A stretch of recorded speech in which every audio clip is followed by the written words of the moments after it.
კვლავ საქართველოს სპორტისა და ახალგაზრდობის საქმეთა მინისტრი რეგიონებში სპორტულ ბაზებს სტუმრობს და სპორტსმენებს ხვდება. ამჯერად ტარიელ ხეჩიკაშვილი წყალტუბოს ეწვია და ადგილობრივი სპორტული ინფრასტრუქტურის მდგომარეობას გაეცნო.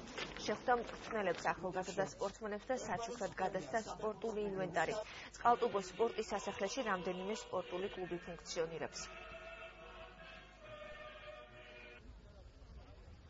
წყალტუბოში დაბრუნდა ფეხბურთი, რამოდენიმე წლიანი შესვენების შემდეგ. ყველაზე კარგი ის არის, რომ სამგურავი თამაში თავის შინაურ კედლებში.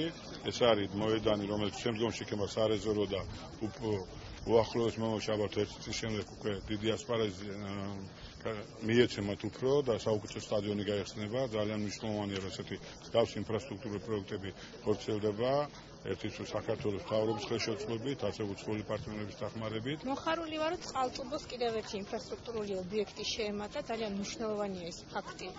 თვითონ წყალტუბოს ტურისტული პოტენციალის განვითარებისათვის და არა მარტო ტურისტული პოტენციალის განვითარებისთვის, ეს საბოლოო ჯამში, რა თქმა უნდა, ამ მხარის, ამ რეგიონის, თვითონ ამ ქალაქის სოციალურ-ეკონომიკური განვითარებაზე აისახება. დაახლოებით 1 წუთი დაიწყო ამ სტადიონის რეაბილიტაცია. ეხლა სათადარიგო მოედანი არის, ფაქტიურად უკვე დასრულებულია.